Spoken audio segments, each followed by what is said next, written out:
We often hear conflicting opinions about what the Quran really says about women. Some argue that Islam doesn't value women, but is that really true? Today we'll break down 11 key points from the Quran that highlight the true stance of Islam on women's rights, roles, and equality. By the end of this, you'll see a different perspective on what the Quran truly teaches about women. Equality in creation. The Quran starts by emphasizing the equality of men and women in creation. Both were created from the same soul, showing their shared humanity and equal worth in the eyes of God. Surah an-nisa, Surah number 4, verse number 1. O mankind, fear your Lord, who created you from one soul and created from it its mate, and dispersed from both of them many men and women. This verse makes it clear that men and women are not separate or unequal in their origin. They come from the same source and share the same dignity and value. Spiritual equality. When it comes to spiritual matters, the Quran makes it clear that both men and women are equally capable of achieving spiritual success and reward. Their deeds are judged by their faith and actions, not their gender. Surah Al-Ahzab, Surah number 33, verse number 35. Indeed, the Muslim men and Muslim women, the believing men and believing women, the obedient men and obedient women, for them Allah has prepared forgiveness and a great reward. Here, Allah affirms that men and women, in their devotion and obedience to Him, will receive equal spiritual rewards, showing that both genders are equally valued in their pursuit of faith. Right to education and knowledge. The Quran places a high value on the pursuit of knowledge for both men and women. The first revelation of the Quran encourages learning, showing that acquiring knowledge is not limited by gender. Surah Al-Alaq, Surah number 96, verse number 1 to 5.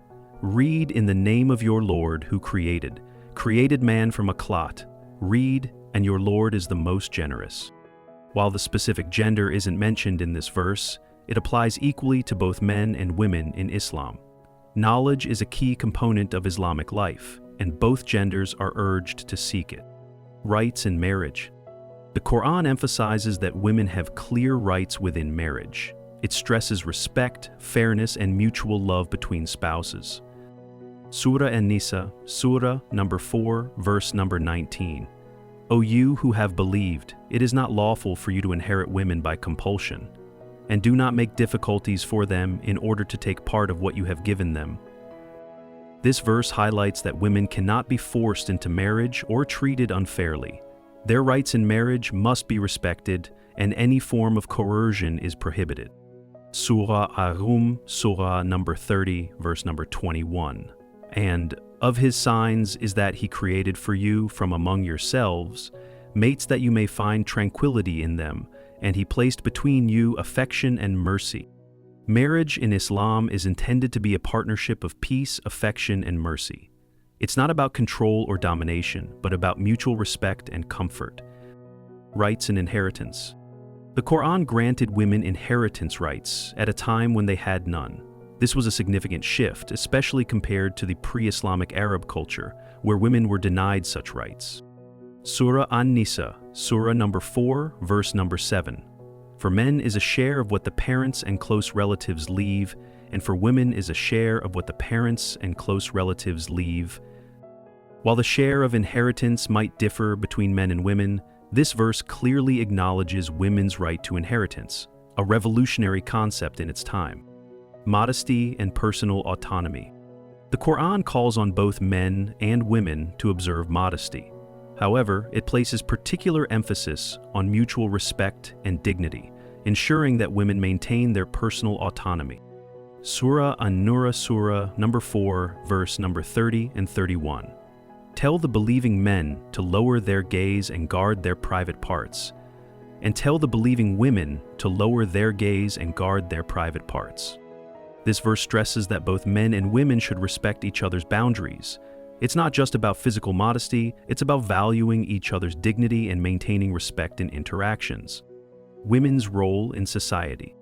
The Quran acknowledges the significant roles women play in society, especially as mothers, daughters, and wives. Mothers are especially honored for the sacrifices they make. Surah Luqman, Surah number 31, verse number 14, And we have enjoined upon man's life for his parents. His mother carried him with hardship upon hardship, and his weaning is in 2 years. This verse highlights the physical and emotional challenges of motherhood, urging respect and gratitude toward mothers. Rights in divorce? The Quran gives women rights in divorce, ensuring they are not left vulnerable or powerless. Surah Al-Baqarah, Surah number 2, verse number 229. And when you divorce women and they fulfill their term, do not prevent them from marrying their husbands if they agree among themselves in a lawful manner. This verse grants women the right to make decisions about their lives after divorce, including the option to remarry. Witnessing and legal testimony. In some cases, the Quran specifies that women's testimonies may be considered half of men's. However, this has been interpreted to reflect the social roles of men and women at the time. Surah Al-Baqarah, Surah number 2, verse number 282. And call to witness 2 witnesses from among your men, and if 2 men are not available, then a man and 2 women from those whom you accept as witnesses. This verse is understood in the context of contracts and financial dealings, acknowledging the differences in societal roles. Prophet Muhammad's treatment of women. The Prophet Muhammad treated women with kindness, respect, and equality. He led by example, urging men to honor and treat their wives with goodness and understanding. The Quran's teachings on women emphasize respect, fairness, and equality in both spiritual and social aspects of life. While interpretations have varied, the fundamental message remains clear. Women have rights to dignity, respect, and opportunity. These teachings call for justice, respect, and fairness, reflecting the true spirit of equality in Islam.